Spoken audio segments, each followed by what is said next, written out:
नमस्कार साथियों। आज असम के प्रभारी पूर्व रक्षा मंत्री जितेंद्र सिंह जी के नेतृत्व में कांग्रेस पार्टी का एक प्रतिनिधि मंडल मुख्य चुनाव आयुक्त और उनके साथी चुनाव आयुक्त हम उनसे मिले। किस प्रकार से असम में प्रजातंत्र को पांव तले रौंदा जा रहा है, किस प्रकार से संविधान की हत्या हो रही है, किस प्रकार से पद का दुरुपयोग हो रहा है, किस प्रकार से किस निर्ममता से ब्राइबरी यानी वोट को इन्फ्लुएंस करने के लिए कई प्रकार के प्रलोभन और भ्रष्टाचार का दुरुपयोग का इस्तेमाल हो रहा है। और ये सब भी वहाँ के मुख्यमंत्री श्री हेमंता बिस्वा शर्मा द्वारा ये सारे तथ्य चुनाव आयोग के सामने रखे गए।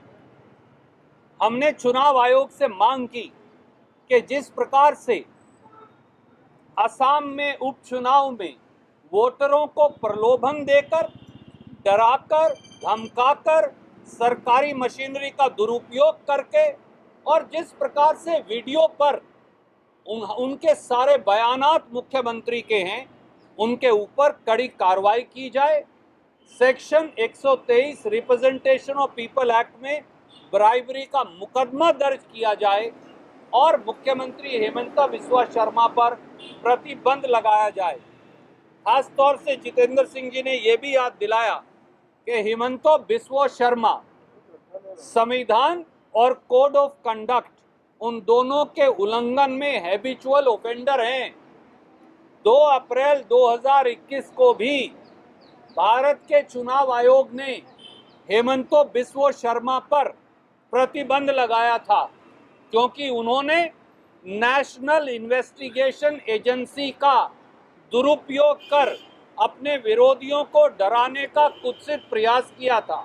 आज फिर जब उन्होंने मुख्यमंत्री का पद संभाल लिया तो वो सरकारी खजाने का दुरुपयोग कर, सरकारी मशीनरी का दुरुपयोग कर, वोटर को डराकर, धमकाकर, प्रलोभन देकर, लालच देकर एक बार फिर प्रजातंत्र की लालिमा को धूमिल करने का एक षड्यंत्र कर रहे हैं।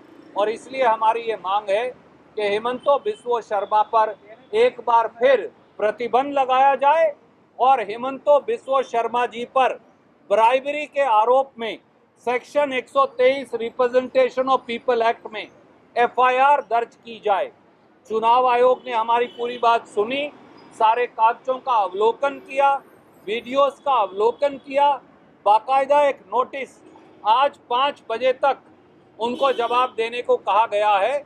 और चुनाव आयोग ने ये कहा है कि वो संविधान की परिपाटी, लोकतंत्र की गरिमा और कानून और की जो परंपरा है उसे कायम रखेंगे और आश्वासन दिया कि उनके जवाब के बाद जो सही कार्रवाई होगी वो करेंगे। मैं अब जितेंद्र सिंह जी से अनुरोध करूंगा कि वो अपनी बात संक्षिप्त में आपको कहेंगे।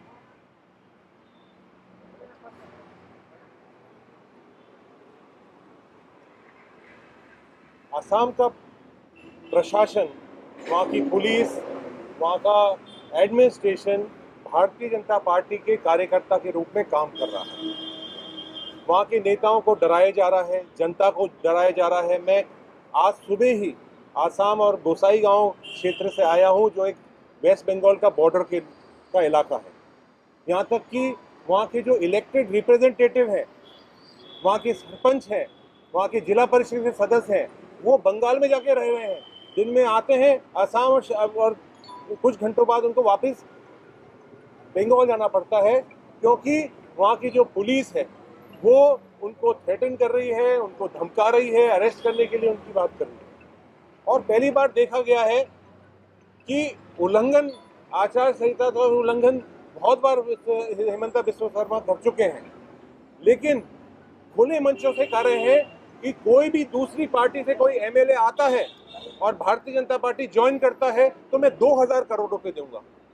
पब्लिक मीटिंगों के अंदर महिलाओं को प्रधानमंत्री आवास अलॉटमेंट होता है, चावल अलॉट हो रहा है, धान अलॉट हो रहा है।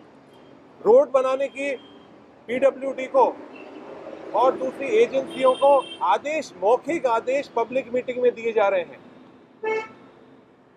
कॉलेजेस का ऐलान हो रहा है, चाय बागानों के अंदर 1-1 करोड़ रुपए के रोड बन रहे हैं। इससे बड़ा आचार संहिता उल्लंघन हो नहीं सकता है। इसीलिए आज हम सब लोग चीफ इलेक्शन कमीशन के पास आए हैं और उनसे हमने निवेदन किया है कि भारत के संविधान को आप बचाएं और हेमंता बिस्वा शर्मा को आज ही उनके ऊपर उनको आदेश दें कि वो कैंपेनिंग के ऊपर प्रतिबंध लगाएं। कोई आश्वासन दिया चुनाव आयोग ने, कुछ आपसे कुछ कहा चुनाव आयोग ने सारी बात सुनी, सारे साक्ष्य और तथ्य देखे। मेरे साथी हाथ कंगन को आरसी क्या, पढ़े लिखे को फारसी क्या।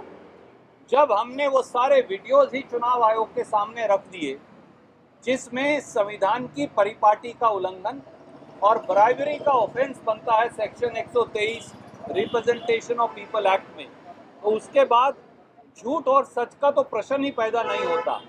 फिर भी नेचुरल जस्टिस के अनुरूप मुख्यमंत्री को नोटिस दिया गया है 5 बजे तक और वो 5 बजे का समय भी पूरा हो गया है। हमने चुनाव आयोग से अनुरोध किया है कि वो हैबिचुअल ऑफेंडर हैं और इसी चुनाव आयोग ने उन्हें 2 अप्रैल 2021 को दोषी पाया था।